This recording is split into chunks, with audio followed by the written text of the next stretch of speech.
Hi, my name is Norman Cohn. I was also called Swami Anand Prageet for 7 years when I was a Sanyassin with Rajneesh. And the reason I'm doing this video is because I had done one previously. And what I wanted to do in that one was to distinguish my experience in Pune 1, my experience with my own center in the south of France, Sangam, and my experience at the ranch, and also after watching the documentary Wild Wild Country. The reason I'm doing this one is because I was surprised. I got 1,900 views on the video, and quite a few people contacted me. In fact, it was great because some old friends I hadn't had contact with in years contacted me, so that was great. So first of all, thank you for listening to it. It's the graciousness is always in the listener. When I used to teach, I used to say it to my class. The graciousness is in the listener. So thank you for being gracious. I appreciate you listening to, and I appreciate your feedback. So most of it was pretty good. Let me preface something right now. I'm in a kind of an emotional upset right now in my life. I kind of run my life through commitment, and I made a big commitment. And for me, the model of commitment is that there's a commitment and a breakdown. Bigger the commitment, the bigger the breakdown.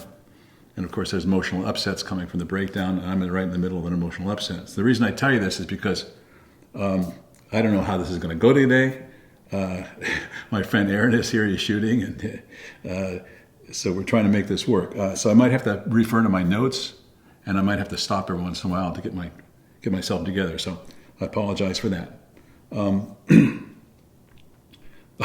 Also, there's a different model. I have a different model with commitment and emotional upsets and the pain of an emotional upset. And the model in Pune was that's my ego, right? Was it the word hearts don't break, egos do. And in my life right now, I find that to be spiritual arrogance. So please don't tell me that on a Facebook page or something like that. I just don't want to hear it. And also, I have some notes here, but I'm going to try to invent this as I speak because I think it's more real that way. Last time was easy because I wasn't an emotional upset, so I was able to just wrap it down in one sitting. And I left a lot out last time, but at least I was able to say it in a continuum. I don't know if I'll be able to do that today. Also, as I look back on my life, my time with Bhagwan included, my life has been like a roller coaster. As I say, I lived my life basically in commitments, and commitments are uncomfortable, and they cause emotional upsets. And sometimes I just wish I could settle down and relax and take it easy and not do it, but something drives me to it. I have no idea why, but anyway, I just keep doing it, and so that's who I am. When I was younger, I used to gamble a lot, and you'd play a streak. If you had a winning streak, you'd play the streak, and then when the streak went bad, you'd go up jump the devil, because the streak would change to a bad streak. So that's kind of what I'm at right now. Up jump the devil. Also, another reason I want to do this is because it seems to me, from what I see, Wild Wild Country has become a very popular documentary. I saw, I take the New York Times, and they have full-page ads for it in the New York Times. And it's my understanding it's also on the Sundance select list. So it seems to me that it's being well received. And personally, I think it's a well-done documentary. I think that they had to do it that way in order to get attention, and I'm sure some of the people who lived at the ranch are resentful of the way they did it because it didn't show how they experienced the ranch. But if you look at it as the documentary, I think it's pretty well done.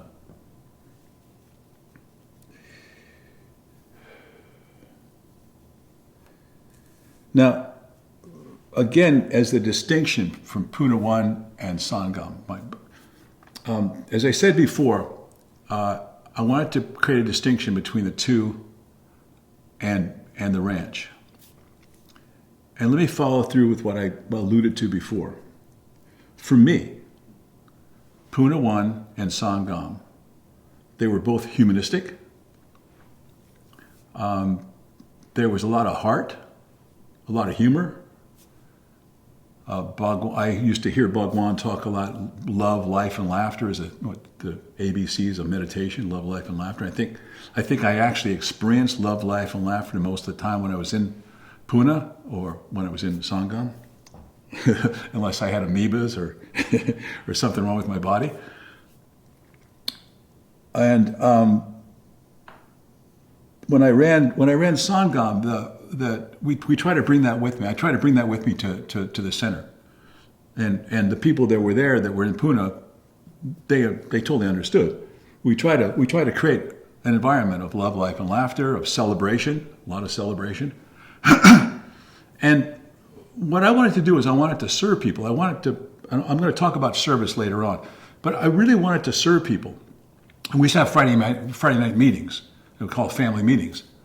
And one of the purposes of it is that people could get up and talk about how extraordinary the service was, how they served the guests who came, the people who came for an extended stay, or the people who came to do workshops or trainings. So I think that when I look back in Sangam, it was really all about service. And it was all about really enjoying ourselves. And when Bhagwan told us to celebrate, we took that seriously. We celebrated. And I think that, I'd be hard to understand if anyone really had a fault with Sangam. Anybody faulted it, Anyone who really didn't like it or resented what we were doing there. Maybe some of the neighbors did, but we didn't hear much of it, that's for sure. And we thought we got along pretty well with everybody that was living there. There were spies, people that were connected to the ranch who I found out later the hard way that they were spying on me and telling me what I was doing at the ranch. But that's just the way it was. Nazis of consciousness, and so I compare that to my experience from the ranch. Now, the only thing I can tell you is what happened to me. I mean, you got your own interpretations of what happened, but I turned. Now, when I was in Pune, if I look back at Sheila, Arup, and Vidya, I would say they were friends of mine. I think we had great relationships. I liked them. I knew all three pretty well. I knew Vidya's husband. What was his name? I forgot his name. Anyway, I knew all those people. They were nice people. I liked them. We got along great. And when I saw the documentary, and I heard about what Sheila was doing, and that kind of like criminal conspiracy that included, it's my understanding, included Vidya and I think Arup. And then the way Arup treated me when she basically kicked me out of the organization because I had talked to Diksha. She was cold. She was really cold. I mean, she was mean. She just basically called me up and said, "Did you speak to Diksha?" I said, "Okay, you're out. Goodbye." Now, I ran a big business. I had maybe 500 or 600 people working for me. And I ran that business for 19 years. Now, sometimes I have to fire somebody. Obviously, you hire and fire. That was my job, to hire and fire. Whenever I fired somebody, I treated them a lot better than that. Maybe sometimes I only knew the person for a couple of weeks. They just didn't work out, so I had to fire them. But I was humanistic about it. I was kind about it. Now, here's real Roop, who was supposed to be a friend of mine from Pune. She had completely changed as far as I was concerned.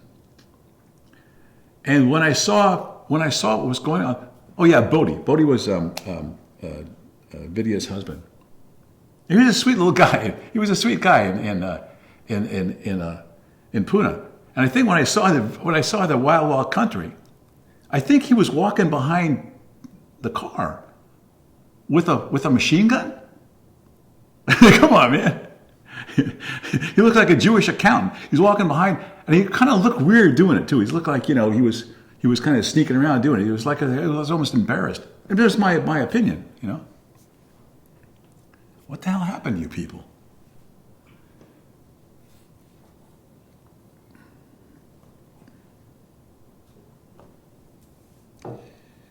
Now, some of the feedback I received from the previous video, and it's understandable, that some of you said that I wasn't there, I wasn't part of the community, I was only there for 2 days, and as I said before, I just didn't like it. It just didn't feel good. I was going to stay there. Something was wrong with it. And that's before before the rifles and the shooting range and guys walking around with machine guns. If I saw that, I probably wouldn't even stepped in the ranch. So, you know, that's my only experience. You're right. 2 days and I didn't work there. And I saw friends of mine work there. They seemed to be having a good time. However, I think I can make judgments upon my experience there for 2 days, my experience with how I was kicked out of the organization, and what I saw in the documentary. I mean, the documentary is real. It's actually what happened. And let's get real about this, okay? Let's get real about this. It's my understanding that a lot of the people that were there, a lot of the sannyasins that were there, that were working every day, there was some of the conversation is we didn't know what was happening. We didn't know this. We weren't part of this. Well, let me just say 2 words. Nuremberg trials. Now, if you don't know what the Nuremberg trials is, you really should. Okay? If somebody tells you to do something that you know is against the law to do, and you do it because they told you to do it, like somebody told Bodhi to walk behind a car with a machine gun, you're not off the hook. You're culpable under the Nuremberg trials. It's a good read. You should read it. Again, see, that kind of stuff pisses me off, basically, and I'm in no mood. Anyway, so to me, if you look what was happening there, it's hard for me to understand how people who lived there didn't know. Okay, first of all, when I was in Pune, one of the things that always happened in Pune, we used to talk about all the time, is gossip. You got a bunch of people living together, they're going to gossip. Now, I understand you guys were working 10, 12 hours a day and you were tired, you go get your food, but there's still gossip. People still talk. You weren't in silence. So it's hard for me to believe that the gossip didn't go around about, machine guns, assault rifles. It seems like you guys had a bigger stash of weapons than the police. So wait a minute, you didn't hear the shots going on at the firing range? You didn't see people walking around with machine guns? Come on. You didn't know that people were getting married in order to stay in the country? That's against the law? It's against the immigration laws of this country? You can't get married just to stay in the country only? Okay, that's against the law? You had no idea about the salmonella poisoning, but that could maybe you didn't. Maybe you didn't know that. But you must have known about the hotel blowing up. I mean, come on, a hotel blows up? The Sanyassin hotel blows up? You don't know about that? Now, even if you did know about it, you go, well, the hotel blew up. But you must think that why would somebody want to blow up our hotel? Maybe they don't like us. Maybe we have a problem here. Maybe we're not doing so well with our neighbors. Now, I'm sure many of you had come and gone. You had gone in Antelope. When I was in Antelope, I was only there for 5 minutes. I can see the animosity. I can see the way the people that were living there looked at the sannyasins, and I can see the sannyasin arrogance about being free and loose and open and dancing and loving. Spiritual arrogance, I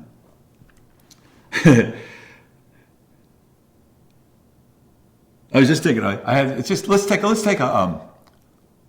Let's just take a scenario. Let's take a hypothetical case, okay? So a guy drives home in his pickup truck from work. okay? His wife is already home from work. She drives a little Nissan, four-door Nissan, and it's parked in the driveway. They go inside and they feed people. They have dinner, and the kids go to bed. And the husband and wife sit down and watch television. So they decide to go to Netflix, and they're watching this thing, Wild Wild Country, okay? They're just watching this. And this couple are going like, what the hell is going on here, okay? First of all, they see a bunch of people yelling and screaming and dancing and all that kind of stuff. Then they see people with machine guns. And then they see this little, okay, so they see this little Indian guy driving around a Rolls Royce who looks spaced out, looks like he's an asshole. He's driving around a Rolls Royce, got a smile on his face. And all along the road, these people are jumping up and jumping around. They're acting like contrived enthusiasm, okay? It's like little children, only in adult bodies. They're jumping around and dancing on stuff. So here's a guy and his wife, okay? Sees this guy, and then they hear he's got over 90 Rolls Royces, and they see all this stuff. What do you think their reaction is? What do you think their reaction is? Come on. You think you're going to last in this country doing that shit? No way. Absolutely no way. Impossible, I'll tell you something seriously. For me, so you have to understand that when I left the ashram, I'm going to talk about this some other time. When I left the ashram, I was really kicked out, okay? I mean, not the ashram, my center. I was kicked out. I didn't have a Sanyassin community to go to. The people are going to support me and take care of me. I was on my own. And I was depressed. I was suicidal. I'm going to talk about that later. Suicidal. I was dysfunctional. I was in bed for a long time. And so finally I got my shit together. I built up this business. I get a good reputation. I've got this business in Utah. I'm well liked. I'm respected in the community. I run my business with integrity. I'm getting government-funded financial aid. I'm audited by the Department of Education. And everybody tells me I'm doing a great job. I'm fitting in. I'm finally okay, right? And then my kids grow up knowing that I was with Rajneesh. They know the stories. They understand what went on. Hugh Milne, there was also Shiva Hugh Milne. He came out to teach in my school. He's a brilliant body worker, absolutely brilliant. He teaches cranial sacral work. And he was out there, and he's playing with my kids, and they call him Uncle Huey, and they were having a good time with him.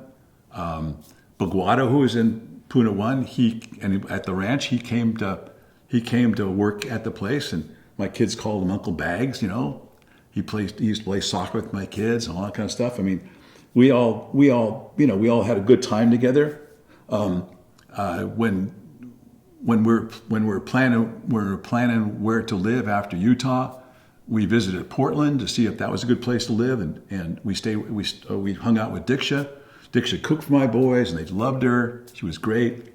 When I was living in Utah, we used to go up to Wyoming and visit the Grand Tetons where Champa was living, and she got to know my boys, and they all had great stories about Govind and Gayatri came through one time and they met my boys. So we all had good stories. We all had, it was fun. And we talked about everything was cool. My kids loved it, okay?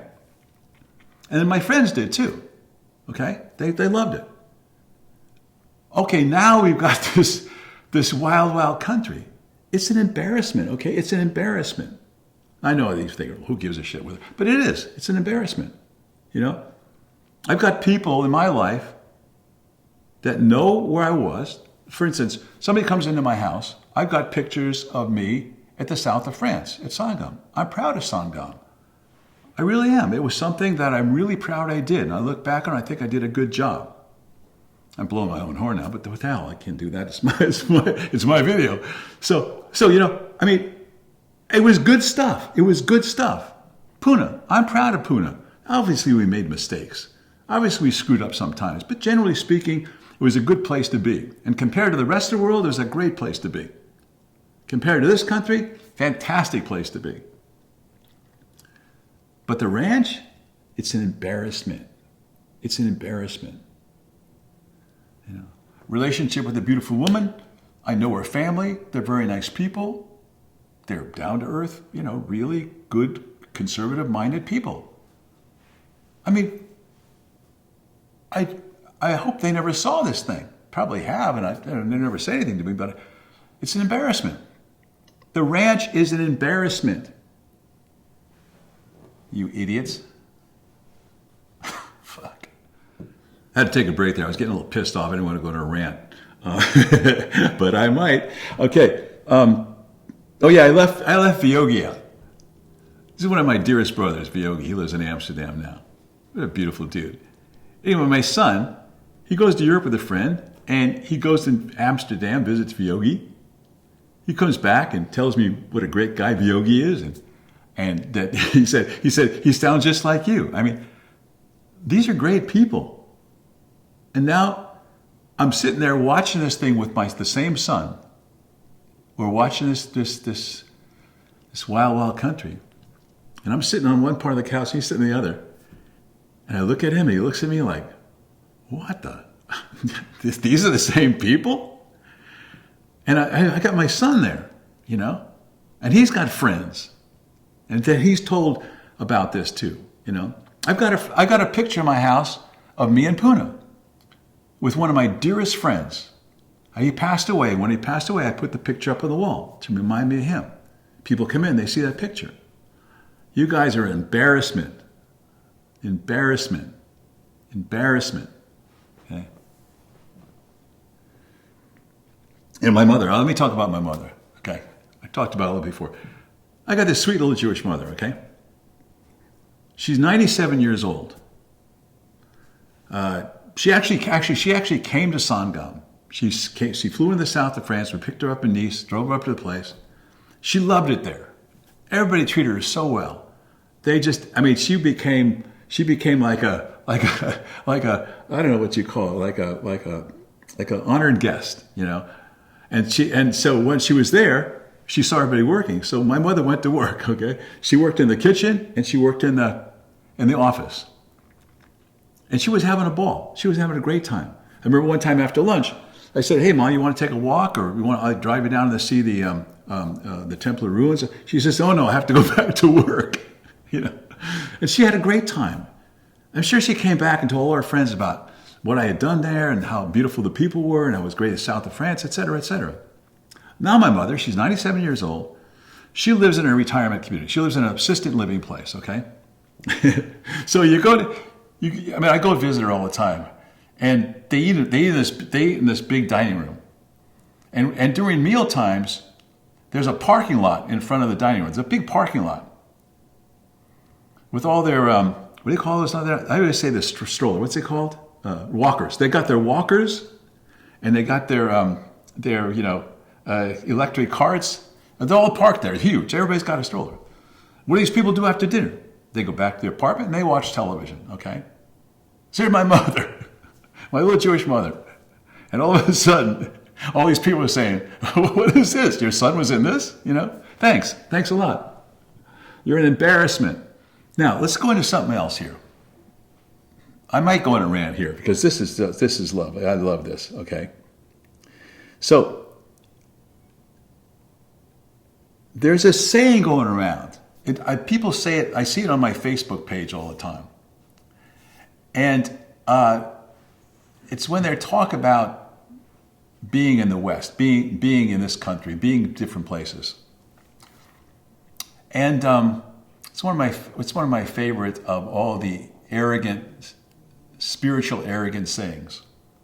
And the saying is, I'm sure people heard Bhagwan say it, and I think I heard Bhagwan say it, so I think Bhagwan said it. And it's this. It's be in the world but not part of it. So be in the world but not part of it. In other words, you're supposed to be in the world, but you're not part of all this stuff, you know? You can dance and sing and have a good time, but you're above it all. You're way above it all.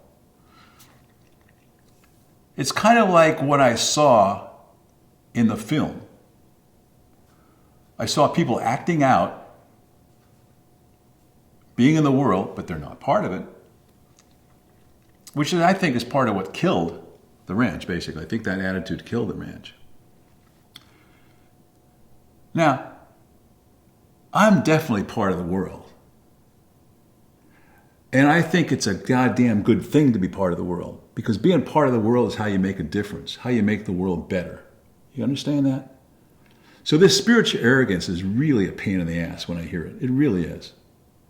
Y'all should be ashamed of yourself for this bullshit. Let's take Martin Luther King, okay? Now, Martin Luther King was a preacher. He had a congregation. Now, he could have been in the world, but not part of it. But he was part of it, wasn't he? He gave his life for it. What didn't? Here I go, man. Here I go. Huh? He's not in the world, but part of it. Come on. John Lewis marched in Selma. Got almost bludgeoned to death. He's a United States senator. Oh, look at the Kennedys. Okay, let's take the Kennedys, John, Bobby, and Teddy, okay? They came up of a very, very wealthy family. The Kennedy family was a very wealthy family. They could have easily just sat back and sailed all day and had a couple drinks before lunch, take a nap, do whatever they wanted. They had plenty of money. They could have been in the world, but not part of it. Look what they did. Look what they accomplished. Look how they were destroyed. They put their ass on the line because they were part of it. Arrogance. Absolute, positive, stupid arrogance. And I hear this shit from you people all the time. Y'all should be ashamed of yourself. Ashamed of yourself. Now, I see something on the other side of that. I personally think, and Abraham Maslow used to talk about, he was the father of humanistic psychology, which I was involved in. He, this is a very emotional thing. He used to talk about how, he would talk about self-actualization. He said the more a person got into self-actualization, the more persons worked on themselves, that they would tend towards creativity. They would tend towards creativity. I think that's true with Puna One. I think that's true with Puna One. I think that's true with the Sanyassin community. I really do.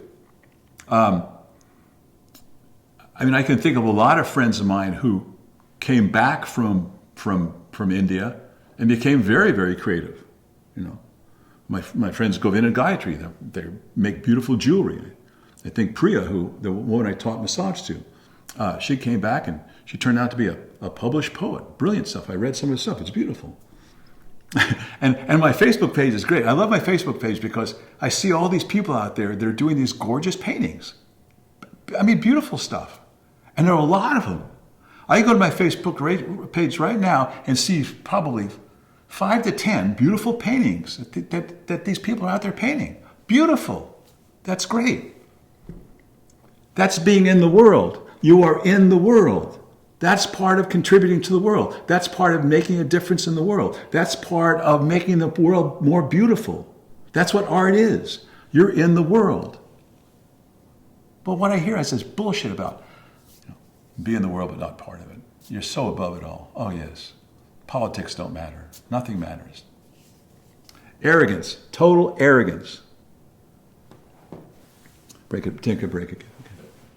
Had a break again. Another part of this thing, I was going to continue with this thing about I didn't know what was going on. I love that. I didn't know what was going on. So no one heard Sheila? No one listened to Sheila? She ran the place.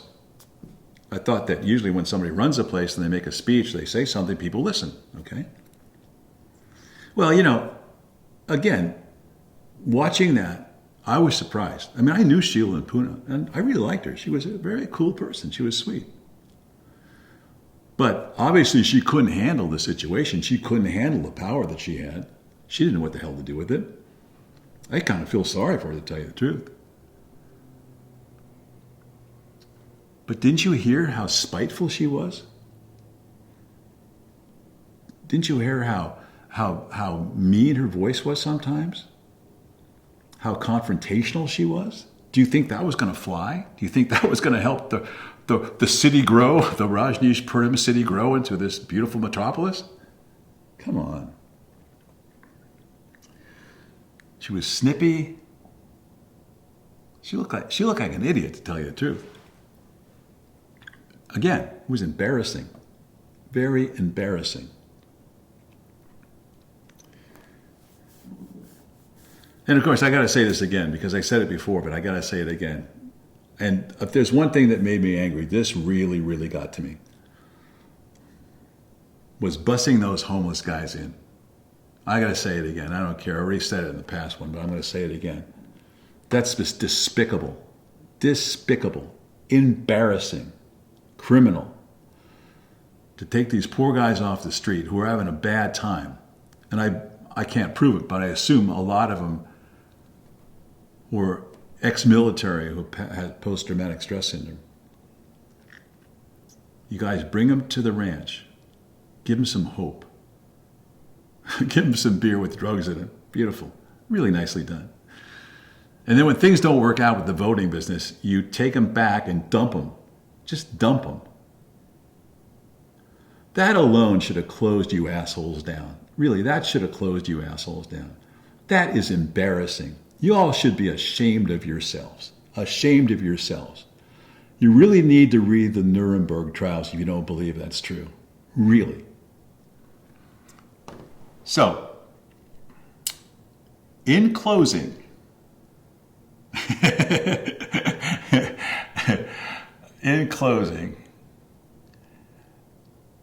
I don't buy this shit where, oh, we didn't know what was going on. We didn't know what was going on.